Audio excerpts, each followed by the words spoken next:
చుట్టూ మనుషులున్నారు. మంటల్లో బస్సు కనిపిస్తోంది.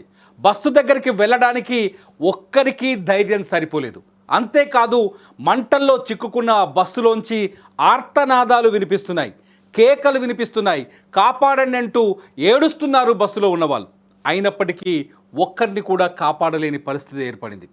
కర్నూలులో నిన్న జరిగిన ఘోర బస్సు ప్రమాదానికి సంబంధించిన ఒక వీడియో ఇప్పుడు వైరల్ అవుతోంది. ఆ వీడియోలో ఒక వ్యక్తి చాలా స్పష్టంగా పెద్దగా అరుస్తున్నాడు, అక్క ఇక్కడ బస్సు తగలబడిపోతుంది, కాపాడే వాళ్ళు ఎవరూ లేరు అని చెప్పి.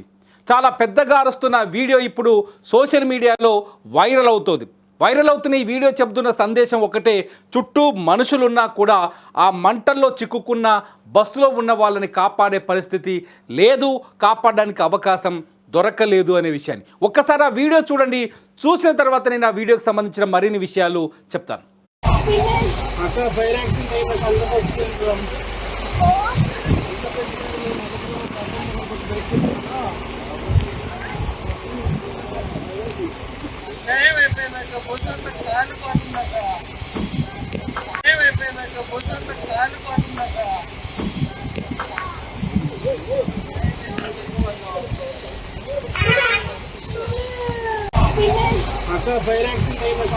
వీడియోలో ఉన్న ఆడియోను బట్టి మనం ఒకసారి చూస్తుంటే బస్సులో ఉన్న వ్యక్తులు మంటల్లో చిక్కుకొని పెద్దగా అరుస్తున్నారు. వాళ్ళ అరుపులు వినిపిస్తున్నాయి.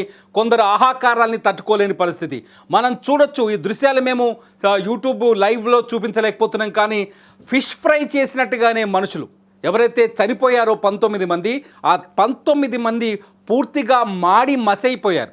వాళ్ళ మృతదేహాల్ని గుర్తించడానికి ఇంకొక 2 రోజులు సమయం పట్టే అవకాశం చాలా స్పష్టంగా కనిపిస్తోంది. ఎందుకంటే మంటల్లో కాలిపోయిన ఆ డెడ్ బాడీస్ ఎవరెవరివి అని గుర్తించడానికి కొంత DNA టెస్టులు చేసి ఆ తర్వాత కానీ గుర్తించలేని పరిస్థితి ఏర్పడింది.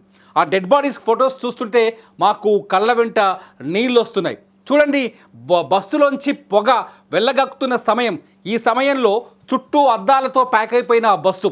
ఇంకా దారుణమైన సంఘటన ఏంటి అంటే, ఎప్పుడైతే బస్సుకి మంటలు అంటుకున్నాయో, మంటలు అంటుకున్న వెంటనే ఆ బస్సు సెన్సార్లు పనిచేయడం ఆగిపోయింది. నిజానికి ఆ బస్సుకు సంబంధించిన డోర్లన్నీ సెన్సార్ ద్వారానే ఓపెన్ అవుతాయి. డ్రైవర్ బస్సుకు మంటలు అంటుకోవడంతోనే బస్సును ఆపేసి నిలబడడంతోనే అతను దూకి పారిపోయాడు లక్ష్మయ్య. ఆ తర్వాత బస్సులో ఉన్న సెకండ్ డ్రైవర్ కిందకి దిగి కొంతమంది ప్రయాణికుల్ని కాపాడే ప్రయత్నం చేశాడు. అక్కడికి హరీష్ అనే ఒక వ్యక్తి వచ్చి కారులో కొందరిని ఆసుపత్రికి తరలించారు. మరొక మహిళ వచ్చి కూడా పోలీసులకు సమాచారం అందించింది. ఇదంతా అక్కడ నిమిషాల్లోనే జరిగింది. కానీ బస్సు లోపల ఎవరైతే నిద్రపోయి ఉన్నారో, గాఢ నిద్రలోకి జారుకొని ఉన్నారో వాళ్ళని కాపాడలేని పరిస్థితి ఏర్పడింది.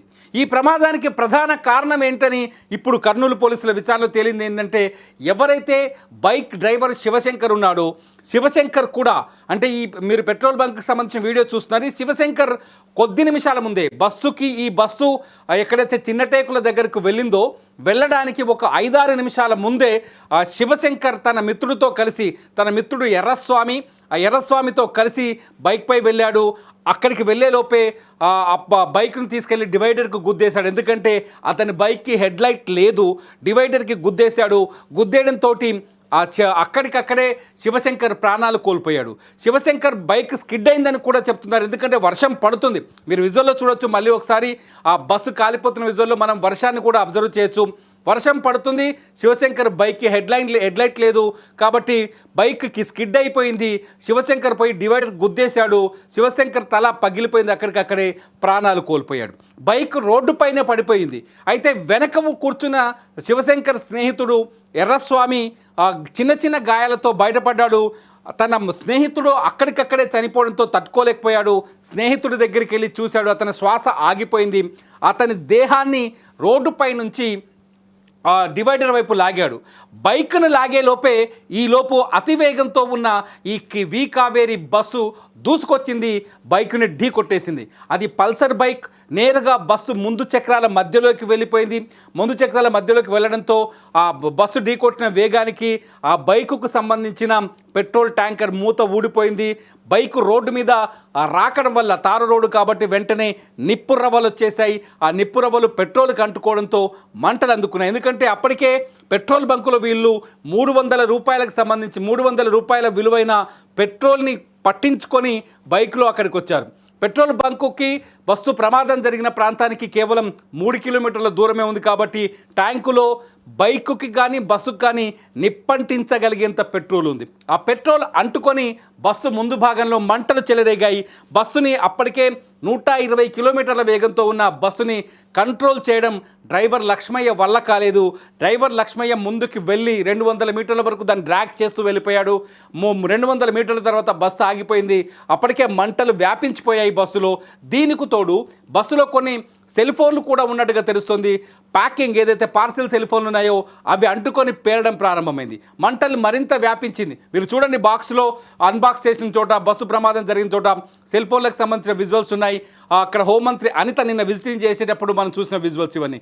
ఆ సెల్ ఫోన్స్ కూడా పేలాయి. దీంతో మంటలు మరింత విపరీతంగా మారిపోయి ఒక్కసారిగా బస్సును చుట్టుముట్టాయి. బస్సును చుట్టుముట్టడంతో ఊహించని విధంగా బస్సు వైర్లన్నీ కాలిపోయాయి. దీంతో సెన్సార్లు పనిచేయలేదు. సెన్సార్లతో పనిచేయకపోవడం వల్ల డోర్లు ఓపెన్ కాలేదు. దీంతో డ్రైవర్ విండో నుంచి తప్పించుకొని వెళ్ళిపోయాడు. కానీ సెన్సార్లు పనిచేయకపోవడం వల్ల మిగతా ప్రయాణికులు బస్సులోంచి బయటపడలేకపోయారు. బయట పడ్డ వాళ్ళు వెనక వైపు నుంచి అద్దాల్ని పగలగొట్టుకొని ధ్వంసం చేసుకొని బయటపడ్డారు. బయట పడలేని వారు మంటల్లో మాడి మసైపోయారు. ఇది క్లుప్తంగా మనకు నిన్న ఏదైతే 24వ తేదీ రాత్రి 2:39 తర్వాత జరిగిన బస్సు ప్రమాదానికి సంబంధించిన అప్డేట్. చాలా సింపుల్గా ఆ వీడియో ఇప్పుడు వైరల్ అవుతున్న వీడియోని చూస్తుంటే కన్నీళ్ళు వస్తున్నాయి. పాపం వాళ్ళు మంటల్ని ఎలా తట్టుకోగలిగారు, వాళ్ళు ప్రాణాలు కూడా అంత భయంకరంగా పోయాయి. వాళ్ళ నిజంగా వాళ్ళ మరణాన్ని గుర్తు చేసుకుంటే కన్నీళ్ళు వస్తున్నాయి. మీకేమనిపిస్తుంది ఇటువంటి బస్సు ప్రమాదాల్ని? ముఖ్యంగా ఎందుకంటే గతంలో కూడా 2013లో 13లో కూడా పాలెం దగ్గర ఇదే బెంగళూరు హైవే పైన మహబూబ్ నగర్ జిల్లా పాలెం దగ్గర బస్సు ఇలాగే మంటలు అంటుకొని ఏకంగా 44 మంది మరణించిన సంఘటనని మళ్ళీ గుర్తు చేసింది ఈ చిన్నటేకుల గ్రామం దగ్గర జరిగిన ఈ బస్సు ప్రమాదం. ఇటువంటి బస్సు ప్రమాదాల్ని నివారించడానికి ఏం చేయాలి? బస్సు వీకావేరి ట్రావెల్స్ బస్సుకు సంబంధించిన ప్రమాదానికి గురైన బస్సుకు కూడా లోపాలు ఉన్నాయి. ఆ డ్రైవర్ వ్యవహారంలో కూడా అనేక సమస్యలు, వివాదాలు ఉన్నాయి. డ్రైవర్ లైసెన్స్ విషయాన్ని కూడా వివాదాలు ఉన్నాయి. ఇటువంటి దుర్ఘటనల్ని కంట్రోల్ చేయాలంటే ఏం చేయాలి? మీలాంటి వాళ్ళు ఖచ్చితంగా మీ వాయిస్ని రైట్ చేయాలి. ఈ వీడియో కింద మీరు కామెంట్స్ రాయండి. మీ కామెంట్స్ ఖచ్చితంగా ప్రభుత్వం వరకు చేరుతాయి. మీ కామెంట్స్ ఖచ్చితంగా ప్రజల్లో కొంత చైతన్యాన్ని తీసుకొస్తాయి. ముఖ్యంగా ప్రైవేట్ ట్రావెల్స్ బస్సు ఎక్కే ముందు ఎటువంటి విషయాల్ని చెక్ చేసుకోవాలి, ఎటువంటి విషయాలని నిర్ధారించుకోవాలి, ఈ అంశాలన్నింటినీ ఈ వీడియో కింద చర్చించండి. లైవ్ అప్డేట్స్ కోసం చూస్తూనే ఉండండి సుమన్ టీవీ.